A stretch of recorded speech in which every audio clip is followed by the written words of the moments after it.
अस्सलाम वालेकुम बच्चों। आज हम चंद असनाफ़ सुख़न में से गज़ल का मुताला करेंगे। ये गज़ल क्या है और इसके मायने क्या हैं और इसका किस तरह से इस्तेमाल होता है। तो शुरू करते हैं।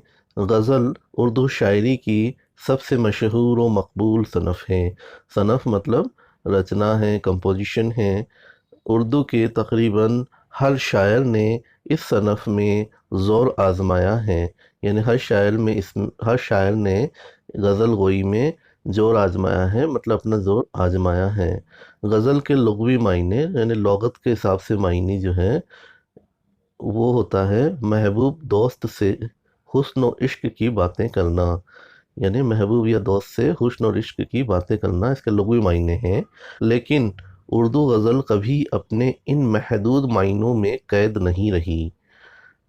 हालांकि लुग़वी मायने तो इसके यही होते हैं, लेकिन इस महदूद मायनों में कभी उर्दू गज़ल कैद नहीं रही। महदूद मतलब लिमिटेड या सीमित मायनों में कभी भी उर्दू गज़ल कैद नहीं रही। गज़ल में हुस्न इश्क और महबूब से इल्तिफ़ात की बातों के बयान के साथ ही अखलाक व तसव्वुफ़, फ़लसफ़ा, हिकमत, सियासत, माशरत, समाजी व मजहबी मसाइल व मामलात की अक्कासी भी की जाती है। अब देखिए, जैसा कि आपको मालूम है हुस्न और इश्क की बातें तो इसमें होती ही हैं, और महबूब से इल्तिफ़ात मतलब महबूब से रग़बत की बातें, महबूब की तवज्जो की बातें तो इसमें होती ही हैं। इसके साथ साथ इसमें अखलाक व तसव्वुफ़, अखलाक मतलब मॉरल एजुकेशन, तसव्वुफ़ मतलब जो है सूफ़िज़्म, फ़लसफ़ा मतलब जो है फ़िलोसॉफ़ी, हिकमत मतलब कोई नसीहत की बात, कोई अपने लिए नसीहत की बात, और सियासत मतलब राजनीति, और माशरत मतलब समाज, है ना, और मजहबी मतलब धार्मिक, मसाइल मतलब मसले की जमा है। वह जज्बात तो मामलात, जज्बात मतलब भावनाओं और दूसरे मामलों की अक्कासी भी की जाती रही है। अक्कासी से मतलब है मतलब तस्वीर खींचना या चित्रण करना। तो ये सब चीज़ें इसमें रही हैं। चलो चलो लंच टाइम। अरे तुझे क्या हुआ? आज ना मैं अपना लंच भूल गया। स्कूल का फर्स्ट है और तू लंच ही भूल गया।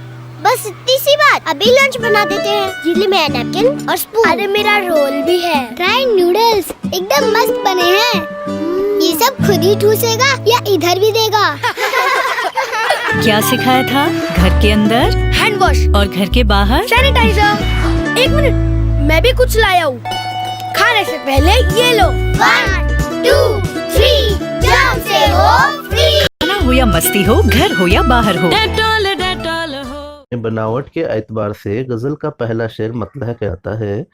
जैसे कि इब्तिदाए इश्क है रोता है क्या, आगे आगे देखिए होता है क्या। गज़ल की जब शुरुआत होती है, जो पहला शेर होता है इस तरह का, वो मतला कहलाता है, जिसके दोनों मिसरों में अमूमन रदीफ़ व काफ़िया पाया जाता है। दोनों में जैसे रोता है क्या, होता है क्या, दोनों मिसरे जो है, मिसरे मतलब दोनों लाइनों में रदीफ़ और काफ़िया पाया जाता है। गज़ल के लिए काफ़िया होना लाजमी है।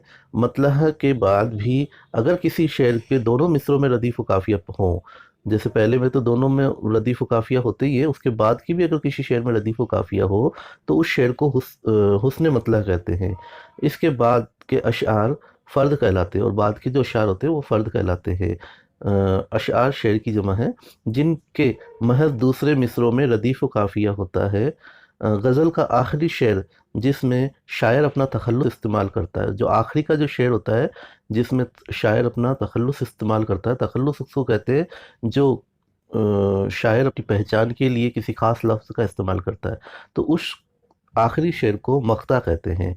गज़ल के सबसे अच्छे शेर को बैतुल गज़ल कहते हैं। लेकिन हम इसकी पहचान कैसे करेंगे कि अच्छा शेर सबसे कौन सा है, क्योंकि हर एक की नज़र में अच्छा शेर कोई दूसरा भी हो सकता है। तो लेकिन इसका खुलासा आगे दिया है कि लेकिन इसका इंतखाब यानी इसका जो चुनाव है वो गज़ल कहने या सुनने वाले पर मुनहसिर है, क्योंकि कहने वाले की नज़र में उसका जो सबसे अच्छा शेर कोई दूसरा हो सकता है और सुनने वाले की नज़र में कोई दूसरा हो सकता है। तो ये उन पर मुनहसिर है, यानी उन पर आधारित है, उन पर डिपेंड करता है। चलते हैं नेक्स्ट पैरा पर। गज़ल का हर शेर اپنے آپ میں مکمل اکائی ہوتا ہے، یعنی اس کا جو ہر شعر ہے وہ اپنے آپ میں ایک مکمل یعنی پوری یونٹ کے طور پہ ہوتا ہے، یعنی معنوی اعتبار سے، یعنی کہ مطلب کے اعتبار سے، مطلب کے لحاظ سے غزل کا ہر شعر مکمل معنی رکھتا ہے، یعنی اس کا جو ہر شعر ہے اس میں اس کا پورا معنی ہوتا ہے، اس کا دوسرے اشعار سے کوئی تعلق نہیں ہوتا، اور اس میں دوسرے اشعار سے اس کا تعلق ہونا ضروری نہیں ہوتا، ہو بھی سکتا ہے لیکن ضروری نہیں ہوتا۔ شاعر ہر شعر میں مختلف موضوعات یا خیالات کا اظہار کر سکتا ہے، یعنی شاعر جو ہے ہر شعر میں مختلف مطلب الگ الگ موضوعات مطلب موضوع کی جمع ہے، اور خیالات مطلب خیال کی جمع ہے کا اظہار کر سکتا ہے، مطلب اس میں ہر شعر میں الگ الگ خیال اور الگ الگ موضوع پر وہ شعر کہہ سکتا ہے۔ غزل میں اشعار کی تعداد مقرر نہیں ہوتی، کتنے بھی اشعار مطلب کتنے بھی شعر وہ لکھ سکتا ہے، کوئی اس کی تعداد مقرر نہیں ہوتی۔ ایک مکمل غزل میں کم از کم 5 اشعار، یعنی ایک جو مکمل غزل ہے اس میں کم سے کم 5 تو ہونے ہی چاہیے ہوتے ہیں۔ عموماً غزل میں 5، 7، 9، 11، 13 اور 15 اشعار تک ہوتے ہیں، اور اس سے زیادہ اشعار بھی ہو سکتے ہیں۔ اردو غزل گوئی کی شروعات، اب دیکھیے کہاں سے کہاں تک اس کی شروعات رہی ہے، تو اردو غزل گوئی کی شروعات حضرت امیر خسرو رحمۃ اللہ علیہ سے ہوئی ہیں، لیکن ولی دکنی نے اس صنف میں باقاعدہ شاعری کی شروعات کی۔ میر تقی میر، مرزا محمد رفیع سودا، خواجہ میر درد نے اس صنف کو عروج پر پہنچایا۔ عروج مطلب پیک پوائنٹ، اس کو ہندی میں چرموتکرش کہتے ہیں، وہاں تک اس پر چرم تک پہنچایا۔ ان کے بعد خواجہ حیدر علی آتش اور غلام حمدانی مصحفی، شیخ امام بخش ناصر، شیخ محمد ابراہیم ذوق، مرزا اسد اللہ خاں غالب اور حکیم مومن خاں مومن جیسے شعراء نے اس صنف کو معراج بخشی۔ ان کے بعد مولانا حالی، داغ، مولانا حسرت موہانی، جگر مراد آبادی، فراق گورکھپوری، فیض احمد فیض، اصغر گونڈوی، فانی بدایونی وغیرہ نے اس کارواں کو آگے بڑھایا۔ تقریباً 300 برس کی شہرت کے باوجود، شہرت مطلب پاپولیٹی یا فیمس ہونے کے باوجود، آج بھی غزل اردو شاعری کی سب سے